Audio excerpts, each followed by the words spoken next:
Hi, this is Kim Polishuk and Jen Giffen, hosts of Shooks and Giff, the podcast, a proud member of the Education Podcast Network. Just like the show you're listening to right now. The opinions expressed are those of each individual host. Be sure to check out all of our other great podcasts by visiting edupodcastnetwork.com. And get ready, because the learning begins in 3, 2, 1.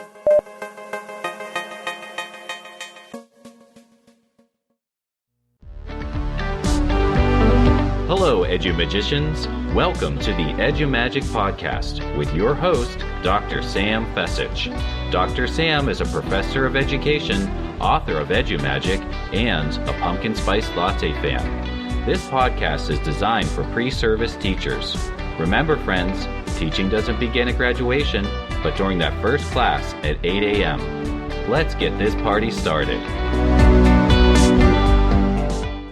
Hello, friends, and welcome to the Edu-Magic Podcast. This is your host, Dr. Sam Fessich. I'm so excited to invite you to episode 18, How to Be Fabulous This Fall. We're going to talk about 5 concepts that you can get into that'll help you form some habits that'll propel you from the first day of class all the way through your spring semester. Get into these habits now and mindsets to help you be successful. All show notes, and of course, guys, this is Edu-Magic. You have a bonus in there as well. Or can be found at www.sfessich.com/18. There you'll find show notes and a PDF full of bonuses. So go check it out. And I can't wait to jump into this episode with you. It's a little long, so stay tuned. I can't wait to share some of these amazing strategies that have been crowdsourced from my PLN on Instagram, Facebook, and Twitter. Let's jump right in. The first concept of habits that I want you to think about are organization habits.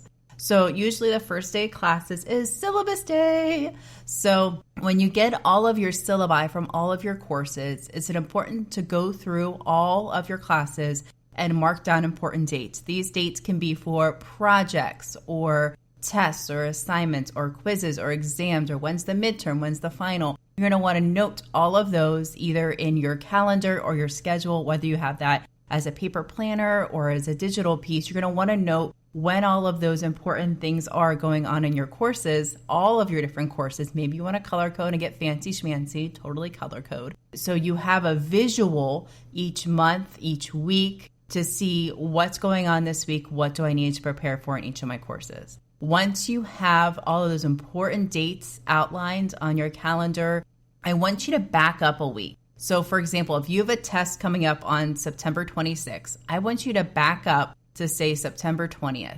And I want you to mark on there, start reviewing for tests in whatever class it is. So now you're preparing about 6 days in advance and you're not cramming for that test the night before. So if you start to study a few days before the test, you're not cramming the night before, and that's super important.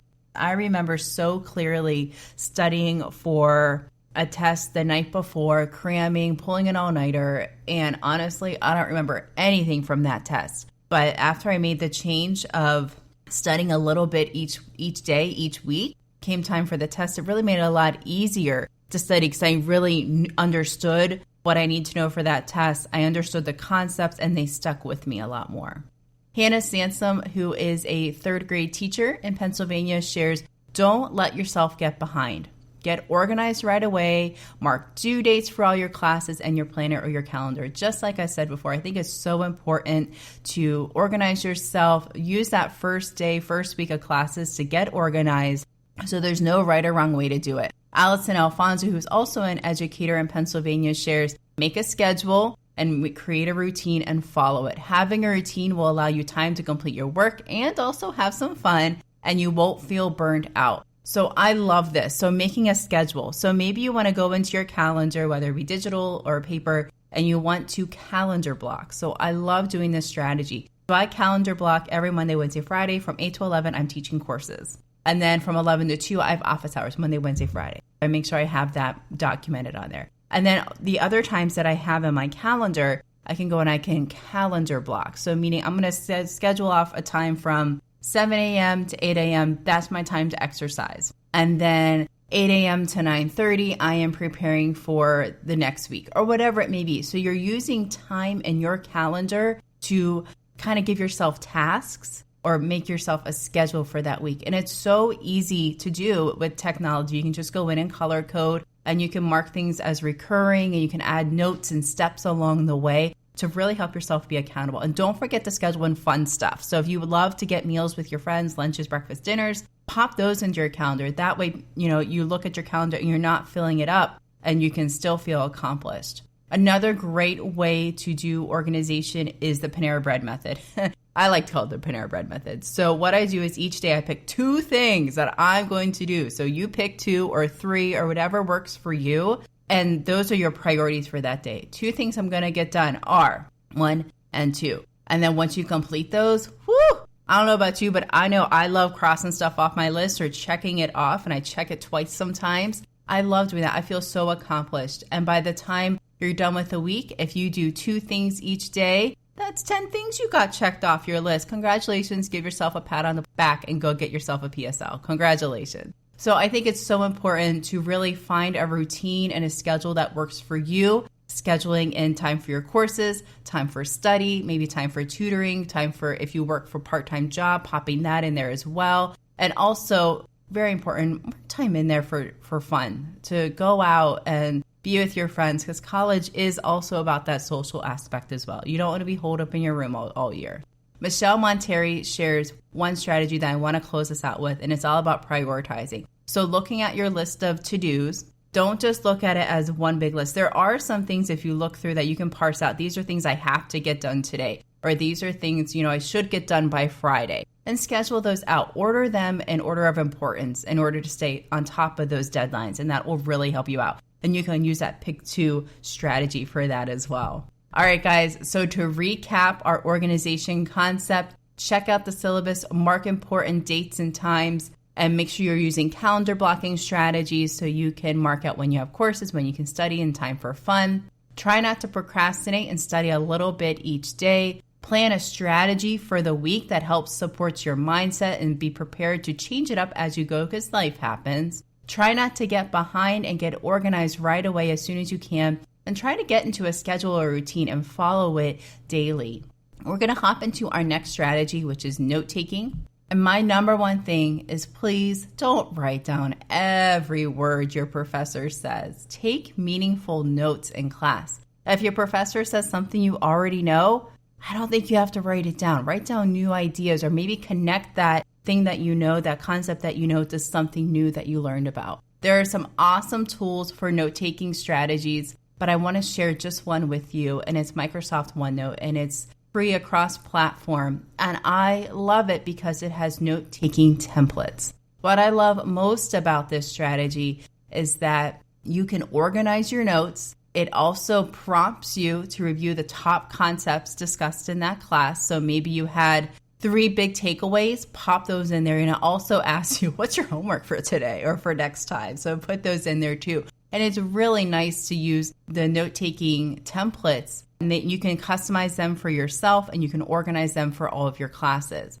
Another neat thing within Microsoft OneNote, it has a place for you to tag content. So you can go in there, and if your professor says, this is really important, you're going to want to know what happens in 1776 for the upcoming test. You can tag that in your notes as important. And then what you can do, if you've been taking notes for the past month and you've been tagging things as important, or I may want to go back and study this or review this before the test, OneNote will make a summary of all those tags and then create a study sheet for you with all those bullet points that you created. It is super awesome. Highly recommend that you check that out. Another strategy is there too much on the screen to write down? Maybe there's a huge PowerPoint presentation, or maybe your professor worked through a problem on the whiteboard or on the chalkboard, and there's just so much to write down. Take a picture of it. Ask your professor first, obviously. And I would recommend not to use your camera app to take a picture. I'm going to recommend another app for you. I recommend Office Lens. The reason I like Office Lens is because you can take a picture of a whiteboard, a document, a chalkboard, notes on a PowerPoint slide, a picture. And what it does is you can save it then as a Word doc, as a PDF, as a JPEG, and it'll store into your OneDrive. And you can also have OCR enabled, meaning it's going to make that accessible for you so you can have it read aloud to you if you have notes. And also, whenever you're taking that picture on the whiteboard or on the chalkboard, it cleans up that picture and makes it more crisp. Another great way to make the EduMagic happen during this fall is to take pictures of your hands out in class. I know everyone has a folder. We put them in there. But you know what? I lose paper. I lose folders. I am not a paper in hand kind of person. I have to have it digitally. So what I like to do is I like to take pictures using Office Lens of any documents handed out in class or that I would get in a meeting or something. So then I have a digital copy as well. And you can do that with Office Lens. And like I said, you can save it, you can put it into folders and make it all organized. And it's a great way to keep all of your documentation in one place. Another strategy for note taking that I have for you, and I used to do this whenever I was a student, is to review your notes after each class. Make time, because it just takes 5 minutes, whether it be sipping a cup of coffee and you're walking to your next class, scrolling through your notes, or flipping through your notes, or waiting for your next class, or in the library, or maybe you're waiting for a friend to get out of their class. Review your notes and check them over. If you have questions about the notes that you took or something discussed in class, document them and actually ask your professor. Whoa, what? Yeah, actually ask your professor those questions or send an email with those questions. If you're taking notes and something is intriguing to you and you want to learn more about it, talk to your professor about that too, because that's a great way to get further information. Ask your professor if he or she has more resources about the topic, like videos or podcasts or articles to help fuel that passion. And try to dig more deeply into that. Really get into your passion areas in college. It's a great way to find what really fuels you. Emily Sattler suggests she's an online middle school history teacher here in Pennsylvania. And she shares, study wherever works for you. Find somewhere that speaks to you that you can study. That's cool. And Jonathan Spike shares, schedule out time to study and work. You're scheduling time to look through your notes. You're scheduling time to study, not just to cram for the test, but really study and immerse yourself in the coursework. Plan time to work on projects and group projects. Maybe you want to pop it in a planner. So that's one of his biggest takeaways to share with all of you. And that kind of relates to note-taking and organization, which we shared before. So just to recap note-taking, take meaningful notes. Use an app like Office Lens to document your learning. Use an app like OneNote to write out your notes. Review them after class. Ask questions to your professor and maybe see if they have additional resources for ideas that really speak to you. And then also find a space that works best for you when it comes to studying. And make sure whenever you're looking at your week when it comes to organization that you're putting in time to look through your notes and to study and time to work on those big projects that might be coming up. The next category that we're going to talk about is self-care. Please, friends, sleep is not overrated. You need to take care of yourself and recharge yourself. And one way to do that is to get enough sleep. Did you know that according to the National Sleep Foundation, young adults ages 18 to 25 need 7 to 9 hours of sleep a night? 7 to 9 hours. Are you getting that? I hope that you are, because sleep can really help you feel recharged and refreshed and ready to start the day. It is so important. I know it can be a badge of honor to stay up late, pull an all-nighter, but trust me, friends, those don't help you or your grade. If you put the time in to study and review each day, you're going to be all right. You don't have to stay up as late. You can get a nice rest before a test. This was a big strategy that was talked about and by a lot of people. They had suggested it. Tanya Gamble suggested it. Elizabeth Smith suggested it. They said, get enough sleep. Be disciplined to get up, get enough sleep, and go to class. And it's so true. In fact, I recommend getting up a half hour or maybe an hour before your class begins. So if you have an 8 a.m. class, get ready for that class. Invest time into yourself. Eat some breakfast and get ready. You wouldn't run your car on empty, right? So you want to put some fuel in it. So put some fuel in your tank too. Grab some breakfast and get ready for a day of learning. Invest in yourself. Don't just roll out of bed and go to class in your PJs unless it's pajama day, which I did have that once in a college class. Because, when you just roll out of bed 5 minutes before class and you're not mentally prepared for that. So invest in yourself and your well-being. Treat your classes like a job. Get ready for it.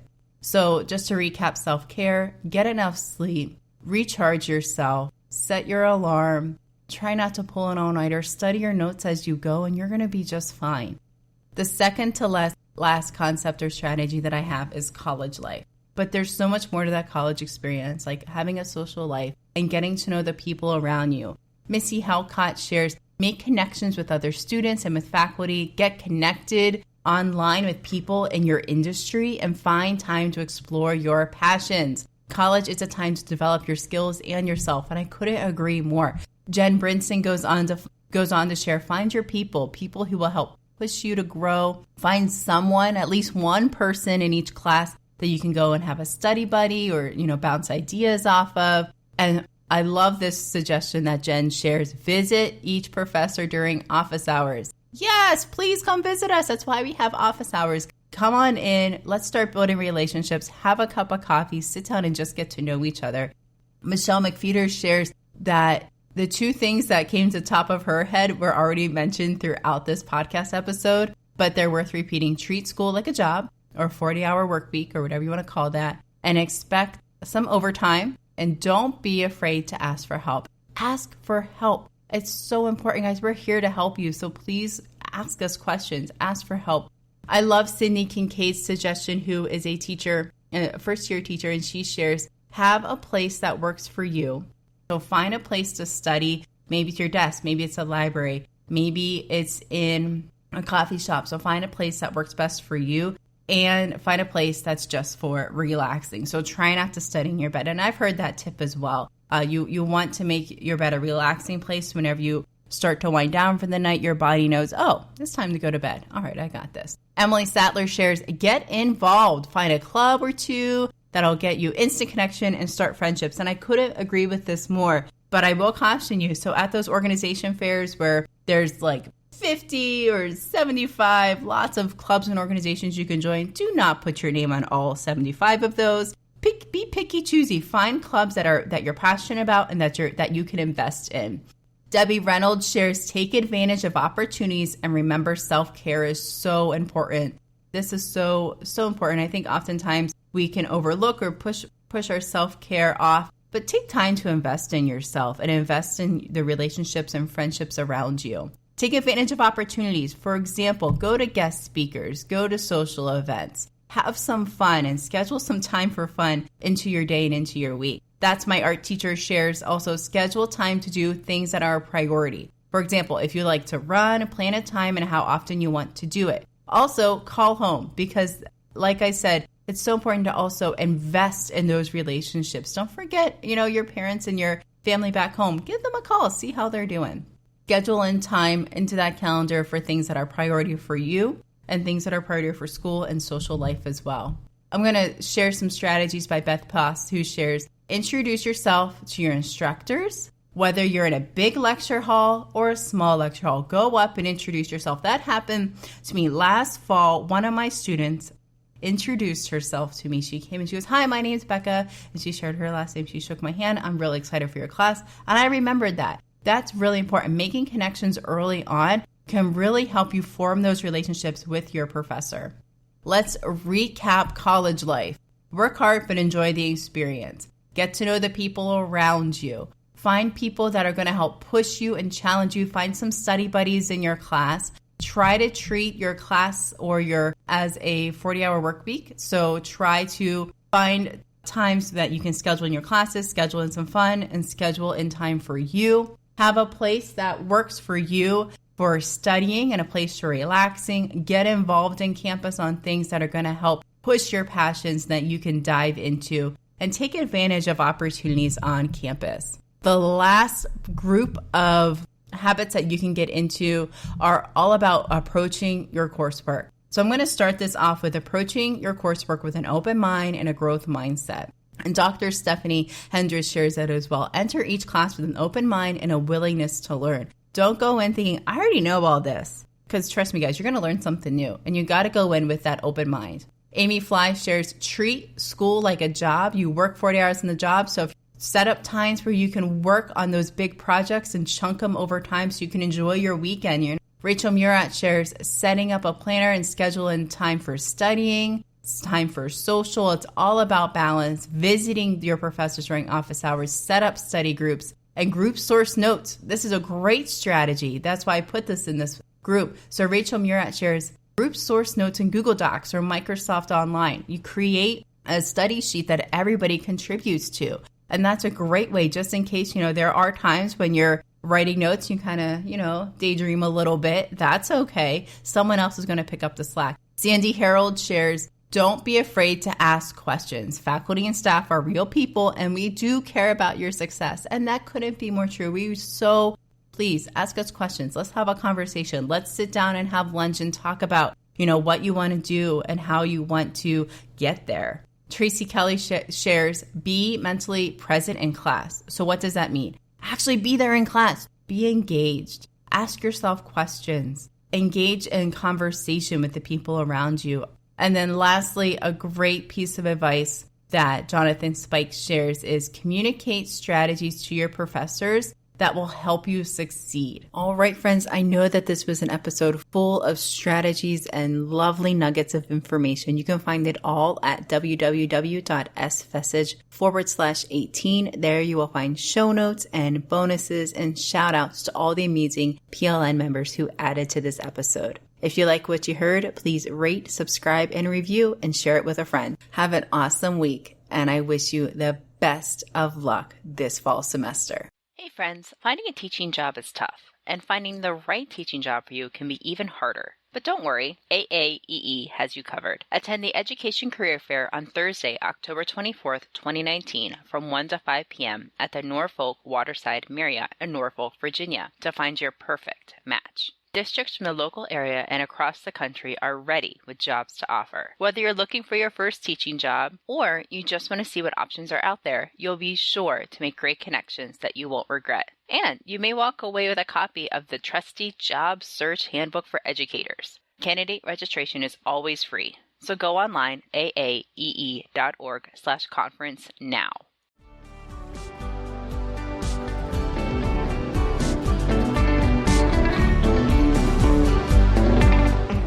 There you have it, EduMagicians.